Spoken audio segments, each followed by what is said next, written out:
اگر 40 کے ہو چلے ہو تو چند نصیحتیں یاد رکھنا۔ سب سے پہلی بات، حتی المقدور کوشش کرنا کہ آپ کی یہ 2 چیزیں آپ کے قابو میں رہیں۔ پہلی، آپ کا فشار خون، بلڈ پریشر۔ دوسری، آپ کے خون میں شکر کا تناسب۔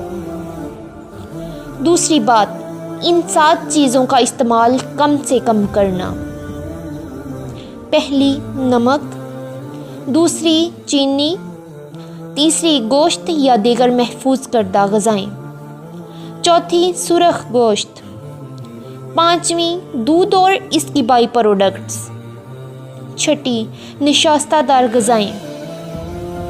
ساتویں، کاربونیٹڈ گیسوں والے مشروبات۔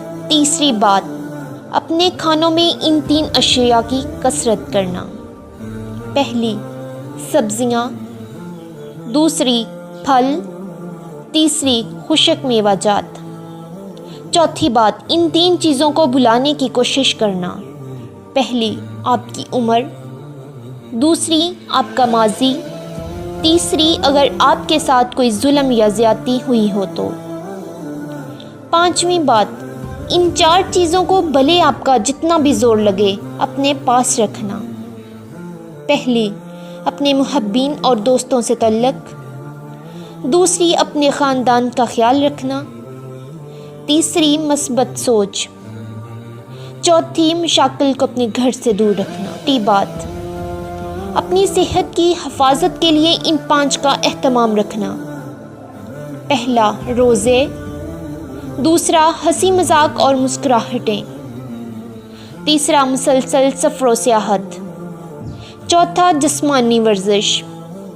پانچواں، اپنا وزن کم کرنے کے لیے محنت کرنا۔ ساتویں بات، ان 4 باتوں کو کبھی نظر انداز نہ کرنا۔ پہلی، پانی پینے کے لیے پیاس کا انتظار نہ کرنا۔ دوسری، نیند کے لیے جمائیوں کا انتظار نہ کرنا۔ تیسری، آرام کے لیے تھکاوٹ ہونے کا انتظار نہ کرنا۔ چوتھی، اپنے ریگولر میڈیکل ٹیسٹ کے لیے بیمار ہونے کا انتظار نہ کرنا۔ 8ویں اور سب سے ضروری بات، نمبر 1، اللہ تبارک و تعالیٰ کے ساتھ اپنا روحانی تعلق مضبوط بنا کر رکھنا۔ تلاوت کا اہتمام، تہجد کی کوشش اور دعا و مناجات کی کثرت۔ نمبر 2، ذات باری سے استغفار اور آقا مصطفیٰ صلی اللہ علیہ وسلم پر درود و سلام کی کثرت۔ ان سے صحت، فکر و فاقے اور مال میں خیر ہوگی اور دارین کی خوشیاں ملیں گی۔ ویڈیو پسند آنے پر ہمارے چینل کو ضرور سبسکرائب کریں۔ شکریہ۔